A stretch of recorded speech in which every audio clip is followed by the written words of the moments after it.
Transnational World, Oxford 2025. Topic he will speak about today. He has been joyfully learning Torah from Rabbi Dr. Moshe Bernstein since 1982. I really do feel that way about joyfully learning Torah from Rabbi Bernstein. I'm not a Bible person at all. I don't know how to read papers at conferences. So I'm just going to speak about the relationship between Jewish law and international law. But before I do that, I want to say words of love and appreciation about Moshe Bernstein. In truth, Rabbi Bernstein was not my Rebbe. Rabbi Mordechai Willig is the person who I've learned the most Torah from. And when people press me, I refer to him as my Rebbe. Nor is Rabbi Bernstein my Rebbe on moral matters. I generally go to Rabbi Michael Hecht to grant him a refuah shleima on his current bout of illnesses. So what is Rabbi Bernstein, you might? And the answer is very, very important. He is my Rebbe on intellectual integrity. It's very important. He's the voice that reminds me all the time that good people need to speak up and not to be cowed into the silence of consensus. I emphasize things of halacha here, there, and everywhere.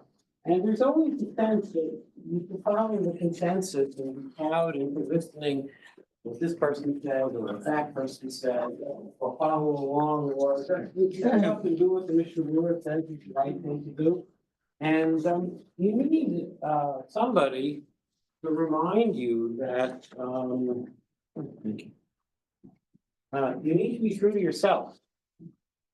And that's really a Rebbe more important than anything else. And Rabbi Bernstein has always served that purpose to me from many, many, many instances and many different matters. I first learned Yerushalmi Sota with him many years ago, a long time ago. We did comparative Bavli Yerushalmi Sota, and we were interrupted by the leading halachic authority at YU in the faculty lounge, the old faculty lounge on the 4th floor of whatever that building was. 535. The old faculty lounge, who sort of looked up, trying to figure out what we were doing, what courses were we learning. And he was surprised, visibly surprised. He asked me afterwards, surprised that here we were learning Yerushalmi Sota. And I learned much from Rabbi Bernstein. So much so that I remain perpetually uncomfortable calling him by his first name. That's the truth. You have rebbeim that you should hold up and admire, and part of the sign of respect as they grow older and we grow older. We all grow older is not to call them by their first name. So maybe I'll change and it's a good thing to change. My most recent book is on the relationship between Jewish law and international law. I gave you a 2-page handout, mostly to read along if you find the presentation boring. I don't read presentations, I speak. Dina Lusadina, the idea that the law of the land is binding halachically is one of the unique Jewish contributions to secular law. Religious legal systems don't have this. No other religious legal system says obey the secular law. Islamic law, because it doesn't think you should, and canon law because it doesn't have any canon law rules that could compete with secular law, and we could go from religion to religion. Jewish law says, even though there is Jewish law on many matters, there are moments where Jewish law agrees to be supplanted by the secular law around it. That's an astonishing thing, if you think about it. And there are many reasons Rishonim give, and maybe even within the Gemara, for why we might have a doctrine which says, put aside the Jewish law and follow the law of the land. I think they thought it created fair play in commercial matters. I think that they thought it helped address cross-faith transactions. Imagine I go into a store and I pick up the can of tomato sauce, slippery hands that I have, and it falls from my hand and it shatters on the ground. And if in American law, the law is I don't pay. In Jewish law, the law is clear as day that I do pay. Yet it's hard to imagine running a supermarket has a sign up there which says if you're a Gentile, you don't pay. And if you're a Jew, you do pay. We would apostatize for less, I think, is the observation. It creates cross-faith transactions. It validates governmental taxation, without which wholesale cheating on taxes becomes religiously acceptable. It in general encourages good citizenship and much more. It creates a model in which we want to be part of the community that we are part of. But I think there's a deeper idea as well in the Jewish tradition, which is law as an institution benefits the Jewish community. And we want to live in a society in which we profess fidelity to the secular law in the hopes of buttressing and supporting and validating and rallying around secular law, because as a minority faith, and not just the minority faith, but as a minority community, socially, culturally, religiously, we're always an easy target when things go wrong, and the institution that always helped us when we were an easy target was the government and not the people. The government and not the people. Chazal intuited that non-democratic governments, and that's been the long Jewish tradition of non-democratic governments, always blame the other when things go wrong, because in a moment of candor in a democracy, you say, if things go wrong, we should change the government. But in a dictatorship, you can't really say that. So the government has to say, blame the Jews or the Irish. More typically the Jews, to be honest, just for a moment. And Chazal always recognized that law as an institution serves to protect minorities in every society from the masses. And thus, we wanted to buttress law as an institution. And we wanted to support having a robust legal culture in which the government prevented the people from doing whatever they wanted. And law applicable to more people is better, and lawlessness is always bad. And I'll go further. Even bad and unfair, Chazal felt law was generally better for us than lawlessness. So the Ramah validates Dina de Malchus Dina that does what? Discriminates against Jews. The Ramah says when you're living in a society in which there's a Jew tax, you should pay it. You should pay it. And when you press the Ramah on it, and the Shulchan Aruch, of course, you can't press the Ramah on anything because he's the master of terse writing, but when you dig a little deeper, it's clear what's going on here is that they're deeply afraid, much more afraid of lawlessness than they are afraid of anti-Semitic legislation. Okay? In a lawful society, you run the risk of anti-Semitic legislation, but in a lawless society, you run the risk of the street running awry, anarchy. And when the street runs awry, that's really much worse for us than a Jew tax, which, let the record reflect, I'm not in favor of. I would vote against the Jew tax, but I recognize that invalidating secular law because of this unfairness, and it's always unfair sometimes, and in some areas, is a much bigger risk. And bad laws are not good. And anti-Semitic laws are particularly very bad, but Dina de Malchus Dina and law obedience is a good idea even when there are some bad laws. And this has many implications for why the Jews got so involved in international law 150 years ago. International law shows deep Jewish roots. Almost everybody who was involved in the founding of international law from 1830 onward either is Jewish or was Jewish. That's right, either is Jewish or was Jewish. And the leaders were almost always out there pushing for the globalization of law. And as I point out in this book, don't buy the book, it's very expensive. Buy a chapter on Oxford Academic Exchange for $6. Buy only the last chapter. Buy the whole book. Oxford is so expensive. Jewish law and international. We should break the law and. Right. I'm not gonna go there. No, you cannot. They pay me too much royalty for me to steal a book. But if you really want one, I'll send you second galleys from Oxford. That I'm legally allowed to distribute. The second galleys are pretty good too. But what's most important here is that so many different areas of international law, from copyright law to war law to almost every other area, shows handprints and footprints, not just of Jews being involved, but even echoes of specific Jewish doctrines. The copyright conversation that the Ramah has in the Chuvas makes its way into the first Berne Convention on Copyright Law 200 years later, and so many other areas.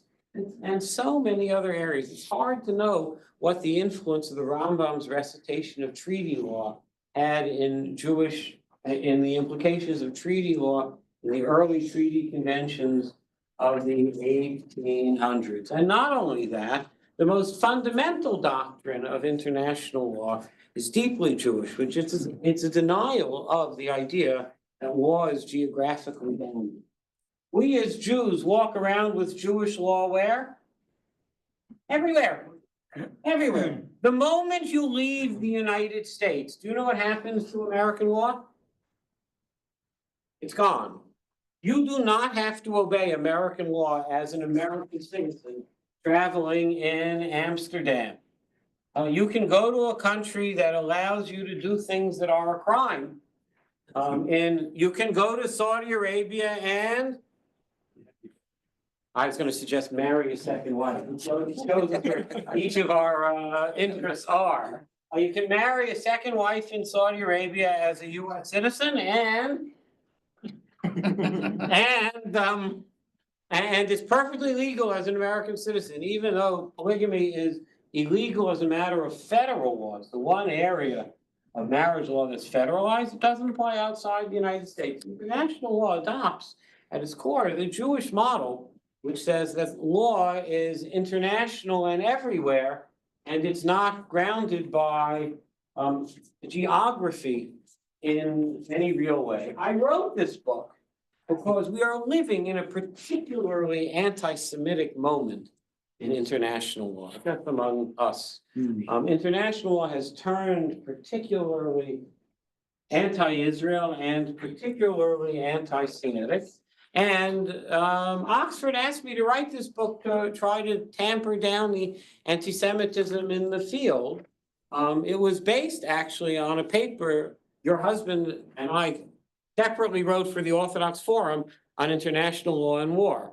I assume they asked him first and he said no, unless they came to their second choice, although I'm not really sure. But the central Jewish model here might have some implications for how we view the bad terms of international law. Because we're now in a moment where we have to figure out whether we should join seeking to destroy international law. The government of the United States is seeking to destroy international law. Maybe that's good, maybe that's not. But if there's a Dina Malchus Dina lesson here, it's that bad law is generally better for the Jewish people than no law. And that's an issue that resonates deeply with me and that I think about all the time, because on the whole, international law is right now in an anti-Semitic, anti-Israel moment, and it's very bad and we're bleeding from it. And it might get worse before it gets better, and it might get worse and not get better. It might get worse and not get better. But it's possible that the frying pan is a bad place to be and the fire is worse. We might prefer bad law over no law. And this is a very important idea. This itself is a very important idea. The Torah tradition preferred local law, state law, national law, international law, intergalactic law, if we could imagine it. We favor the broadest definition of legal rules that govern everybody and restricts the arbitrary exercise of power and authority. Dina Malchusadina fails in halacha, not when the law is unjust, but it does fail when the law is arbitrary. A Jew tax, halacha says you have to pay, but if the taxpayer can charge every person whatever they want, you know what halacha says? That's not Dina Malchusadina, that's a mas she'ein bo atzuv, an inexact tax, and that's not called law at all. So we're in a fascinating moment where there are a lot of balls up in the air. And I wrote this book to try to lay out my sense of how halacha would use these matters. Because you know, intergalactic law from the end, it's also one about the oversight in the house. I used to go to these over parties. Where one of the games we used to play is if you could take just one mitzvah out of the Torah, what mitzvah would you take out? And that was my first experience with what I call taryab mitzvahs. And it was such an interesting intellectual activity. You can immediately distinguish the marrieds from the singles. The marrieds always took out always one particular mitzvah, and the singles gave you all sorts of philosophical mitzvahs that they wanted to get rid of. But I had a conversation sitting in your backyard with a person about the possibility of extraterrestrial life. And that person looked at me and said, I still remember, he said, the Rebbe thinks that you can have intergalactic life, and there's no contradiction between this. I was so young and dumb that I said, the Rebbe who? And this was when the Lubavitcher Rebbe was still alive. And but I want to reflect for a minute that I've had many different interactions with you that have reminded me of the need to be intellectually honest and to say what we think, and to not be cowed by intense opposition from those who say you should conform and that there's a value to conformity. And more than anything else, I gained from those interactions over these many years. I haven't steadfastly lived by it because sometimes you do get tired of being beaten. But I wish I lived with it more, and I wanted to thank you very much for always being the person who reminded me when I asked you what I should say about a shaila, that you told me I should say what I think is the correct answer, as opposed to say what other people say. And it always served as a very important lesson to me. Thank you all very much, and thank you Moshe, for many decades of reminding me of what I'm supposed to do. I've given only a short speech. They told me I can take questions if anybody wants to ask anything. Going once, going twice, so, thank you. Yes? I wonder how applicable Dina de Malchut Dina is to international law, because what's the Malchut? Well, What's the authority? I mean, it's. I think it's no less than treaty law. Treaty law is a form of international law that is recognized by law. But the simple answer is international law is created by consent of the governed. That's the source of international law. It's the same source for American law, the consent of the governed. That's where Dina de Malchut Dina really comes from. It comes from an agreement by the community to be governed by this king, or this Congress, or this Parliament, or this United Nation. It's an agreement to be governed that way. That's what I think. Yeah. So they'll say, as an American Jew, if the United States doesn't accept the Hague, am I then bound by? That's a fascinating question. I agree. Time will determine the answers. America has always been unique, you know, in that America has steadfastly refused to incorporate international law into American law. Israel, you know, does. Israel incorporates international law into its local law definitionally. In the United States, it takes an act of Congress to incorporate international law into the law of the United States. That's a fascinating point, 100% true. Thank you very much.